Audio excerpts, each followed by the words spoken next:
पवित्र शास्त्र के अनुसार प्रभु यीशु से मिलने की तैयारी में अपने पापों की क्षमा प्राप्त करना सबसे पहला कदम है, क्योंकि वह उन्हीं को लेने आ रहा है जिन्होंने प्रायश्चित किया है और उसके लहू से शुद्ध हुए हैं। भजन संहिता अध्याय 32 ऐसे लोगों को धन्य कहता है। मैं परमेश्वर पिता का धन्यवाद देता हूँ आज के सुंदर दिन के लिए, इस सुंदर समय के लिए कि परमेश्वर ने मुझे एक मौका दिया कि मैं शेखर भैया के पेज के द्वारा अपनी व्यक्तिगत गवाही को आप सबके मध्य में शेयर कर सकूं। और मैं धन्यवाद देता हूं शेखर भैया का कि उन्होंने मुझे यह अवसर प्रदान किया कि मैं अपनी गवाही को आप सबके मध्य में रख सकूं। सो मैं धन्यवाद देता हूं शेखर भैया का कि उन्होंने बड़े परिश्रम के द्वारा इन सत्य वचनों को जो बीते हुए दिनों से लेकर आज तक हमको बताए हैं। जब से लॉकडाउन स्टार्ट हुआ तब से उन्होंने परमेश्वर के वचन को ऑनलाइन प्रचार करना आरंभ किया और मैं उनके वचन को सुनकर बहुत ही आशीषित हुआ। इसके लिए मैं एक बार तहे दिल से शेखर भैया का धन्यवाद देना चाहूँगा। और मैं धन्यवाद इस विषय के लिए भी देना चाहूँगा कि जो बातें, जो वचन हम बाइबल में पढ़ते हैं, जिनको हम समझ नहीं पाते, उन्हें बड़ी अच्छी रीति से, बड़े सरल ढंग से शेखर भैया ने हमें बताया और समझाया। मैं मेरे विषय में आप सबको बताना चाहूँगा कि मेरा नाम पंकज साइमन है और मैं वर्तमान में शहडोल क्षेत्र में रहता हूँ, जो मध्य प्रदेश में पाया जाता है। और मैं रहने वाला तो वैसे जबलपुर का हूँ, लेकिन 2013 से मैं शहडोल में रह रहा हूँ। और 2017 में मैं नए जन्म के अनुभव में आया, क्योंकि मैंने वचन को तो बहुत सुना, बहुत से प्रचारों को सुना, लेकिन जो स्वयं कहते थे कि हमने पवित्र आत्मा को प्राप्त कर लिया, पवित्र आत्मा पाए हुए हैं, उनके द्वारा मैंने जीवन को नहीं पाया। और यहाँ एक बात को मैं स्पष्ट करना चाहूँगा, जैसा परमेश्वर के वचन में प्रभु यीशु मसीह बताते हैं कि पवित्र आत्मा जब एक व्यक्ति प्राप्त कर लेता है, पवित्र आत्मा को पा लेता है, तो वो दीगर बातों को नहीं करता, फालतू की बातों को नहीं बताता और समझाता। लेकिन अगर पवित्र आत्मा पाया हुआ एक व्यक्ति होता है तो वो सर्वप्रथम अगर बात करेगा तो 3 ही विषयों पे बात करेगा। वह 3 विषय ये हैं कि वो एक मनुष्य को पाप, धार्मिकता और न्याय के विषय में बताएगा, जो मुझे कभी किसी से प्राप्त नहीं हुई। और जब मैंने परमेश्वर के सत्य वचन को सुना और परमेश्वर के सत्य वचन में अपने स्वाभाविक स्वरूप को देखा, तो मैंने ये पाया कि मैं अशुद्धता से भरा हुआ एक मनुष्य था। मैंने जीवन नहीं पाया था। बेशक मैं क्रिश्चियन परिवार में पैदा हुआ, बेशक मैं ये बोल सकता हूँ कि मैं ईसाई हूँ, लेकिन मैं मसीही नहीं था, मसीह के पीछे चलने वाला व्यक्ति नहीं था। अर्थात मैंने जीवन को नहीं पाया था। और परमेश्वर का वचन कहता है, पहला कुरिन्थियों उसकी 4 अध्याय उसके 1 पद में भाई पौलुस बताते हैं कि मनुष्य हमें मसीह के सेवक और परमेश्वर के भेदों का भंडारी समझे, और ये भेद मैंने किसी के पास नहीं पाया। तो 2017 में जब रायपुर से भाई आशीष शहडोल आए, उन्होंने सत्य वचन को मुझे बताया और समझाया, तो मैंने उनसे ये कहा कि भाई मैं भी जीवन को पाना चाहता हूँ, और इस जीवन को पाना चाहता हूँ जो जीवन आप में मैं देख रहा हूँ। तब उन्होंने मुझसे एक शब्द कहा कि पंकज भाई, अगर वास्तव में आप जीवन पाना चाहते हैं और आप परमेश्वर के वचन के प्रति गंभीर हैं, तो आपको नए सिरे से जन्म लेने की आवश्यकता है। मैं इस बात को सुन के घूम गया था, मेरा दिमाग खराब हो गया था। मैं ये बोला कि मैं एक ईसाई परिवार में पैदा हुआ हूँ और ये भाई बोल रहा है कि तुम्हें नए सिरे से जन्म लेने की आवश्यकता है। लेकिन जब मैंने इस बात को, इस विषय को जाना कि ये नया सिरा होता क्या है, तब वास्तविक रूप से मैंने पश्चाताप किया। और पश्चाताप किसी के कहने से नहीं किया मेरे प्रियो। अगर आज एक व्यक्ति बोलता मन फिराओ, तो किसी के बोलने से कोई मन नहीं फिरा सकता। जब तक परमेश्वर उसको मन फिराव की शक्ति ना दे, तब तक एक मनुष्य मन नहीं फिरा सकता। और मैं परमेश्वर का धन्यवाद देता हूँ कि परमेश्वर का अनुग्रह मुझ पर हुआ कि मैंने मन फिराया। और फिर मैं परमेश्वर के वचन को और गहराई से जानना चाहता था, और गहराई से जानना चाहता था कि परमेश्वर क्या कहना चाहता है। क्योंकि जिस तरीके से मैं बाइबल को पढ़ रहा था, मैं इस बात को जान रहा था, समझ रहा था कि परमेश्वर जो कहना चाह रहा है वो मैं समझ नहीं पा रहा हूँ। और समझाने वाला इस पृथ्वी पे, इस संसार में हर कोई नहीं है मेरे प्रियो। बहुत कम लोग हैं जिन्हें परमेश्वर ने अपने सत्य वचन के लिए ठहराया है। हम अपने आप से ठहराए हुए नहीं हो सकते जब तक परमेश्वर एक मनुष्य को अपनी ओर से नियुक्त ना कर दे, ठहरा ना दे। तब तक एक व्यक्ति दूसरे मनुष्य को धार्मिकता, पाप और न्याय के विषय में नहीं बता सकता। अगर पाप और धार्मिकता और न्याय के विषय में बताएगा तो परमेश्वर का जन ही बताएगा। और जैसे भेद भाई पौलुस जो बता रहा था कि मनुष्य हमें मसीह का सेवक और परमेश्वर के भेदों का भंडारी समझे, ये बहुत सारे भेद भाई शेखर भैया के द्वारा हमें पता चले। सबसे सर्वप्रथम मैं आपको बताऊंगा कि मेरी जब शेखर भैया से बात हुई तो निर्गमन 12 अध्याय के विषय को उन्होंने क्लियर किया। उन्होंने समझाया कि मेमने का मांस क्या है, उसको कैसे खाना चाहिए, अखमीरी रोटी क्या है, कड़वा साग पात क्या है, ये सब विषय उन्होंने बताया और समझाया।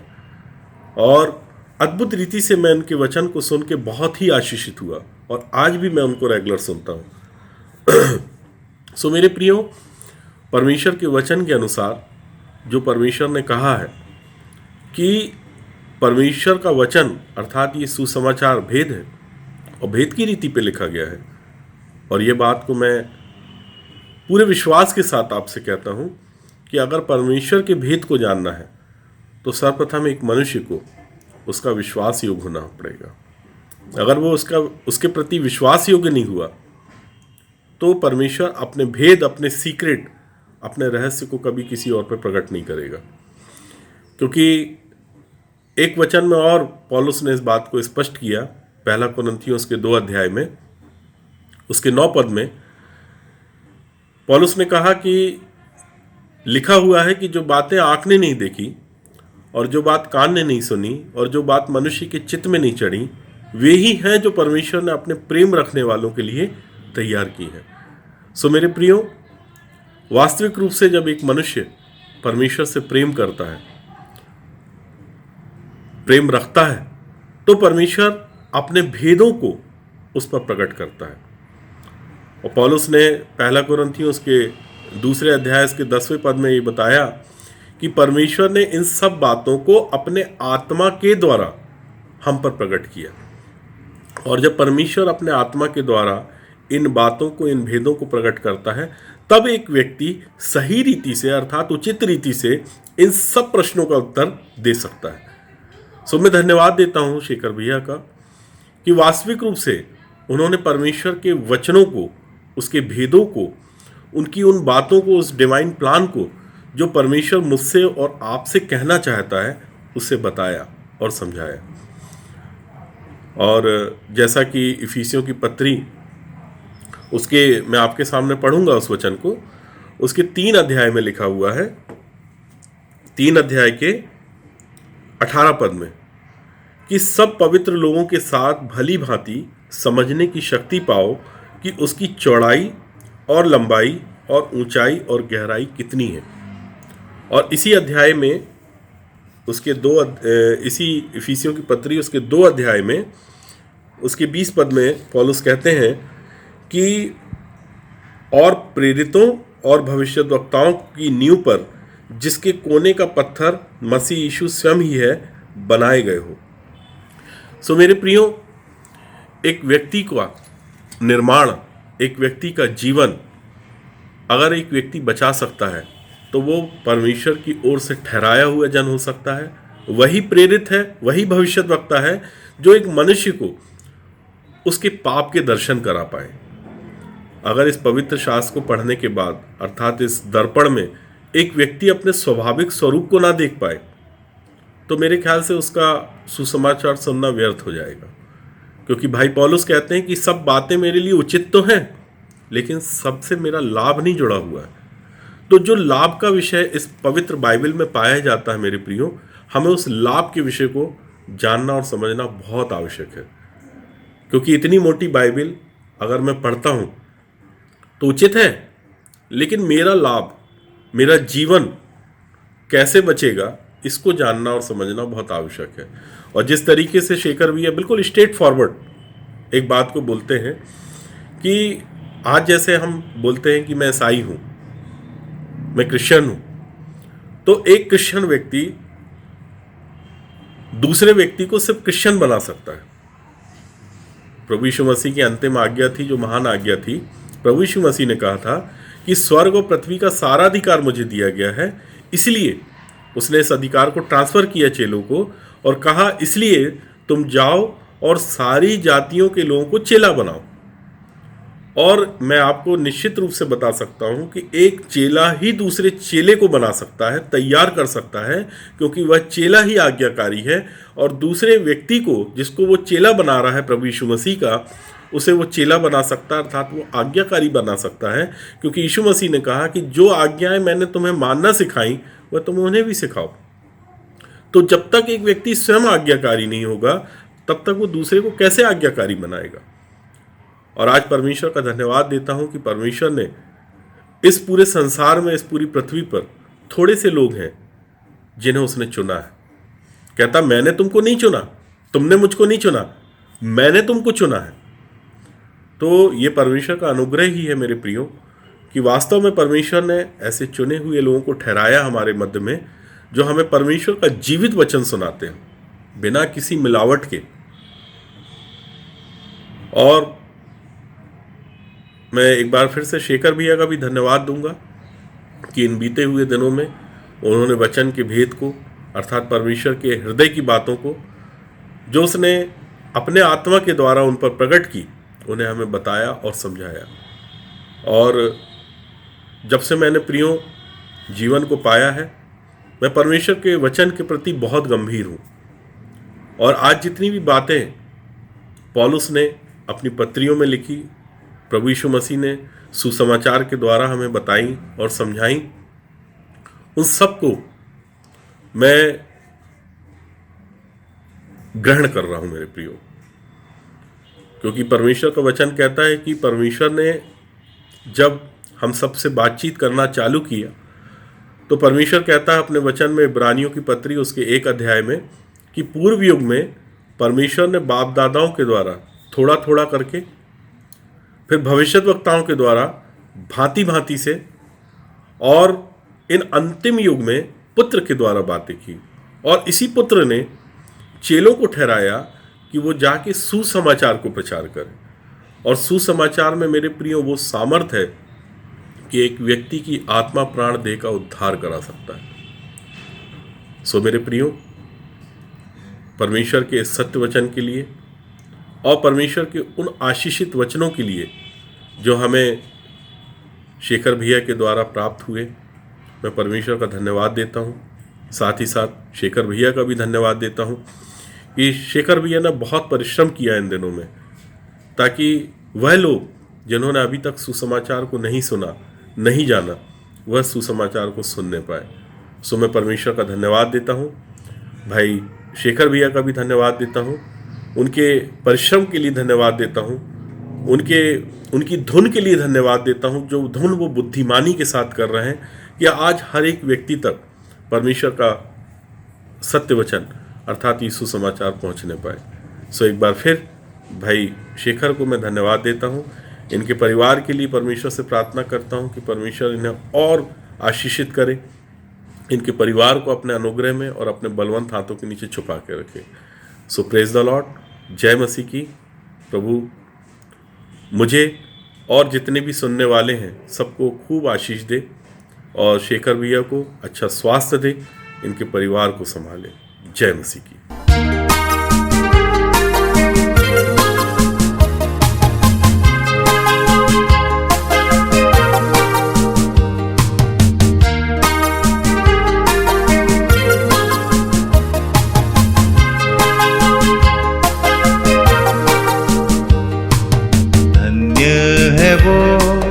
जिसके अपराध पाप ढांपे गए हैं।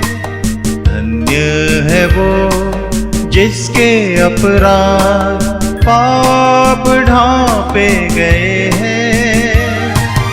उसकी आत्मा में कोई कपट भी नहीं है।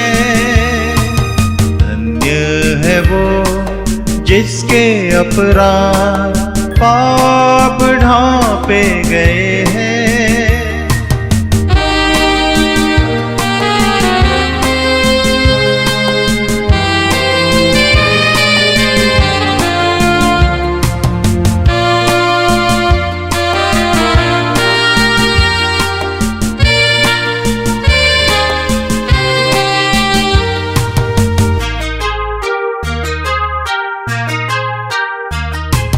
जब मैंने अपना पाप तुझ पे जाहिर किया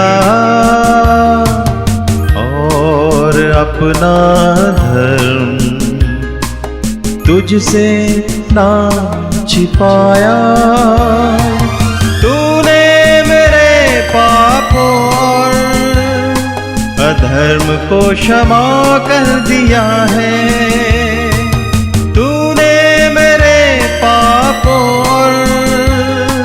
अधर्म को क्षमा कर दिया है।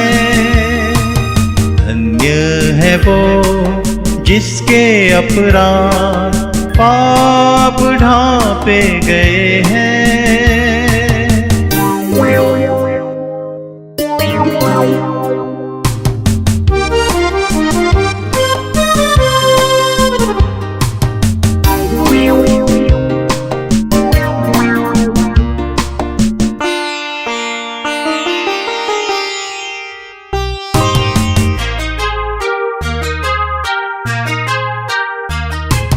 जब मैं पापों के साथ चुपचाप था पड़ा, तेरे हाथों तले दिन भर कहरता रहा।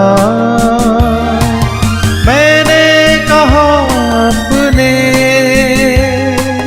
पापों को मैं मान लूंगा। अपने पापों को मैं मान लूंगा।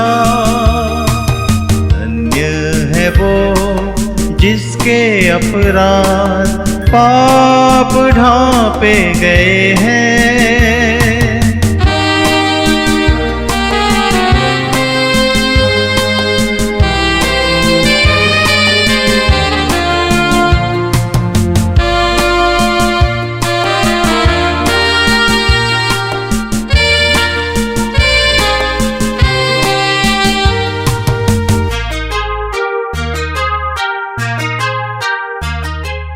तुझसे मिलने पर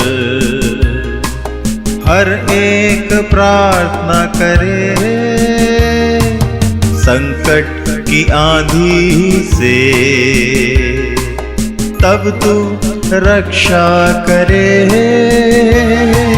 छुटकारे के गीतों से तू भर देता है।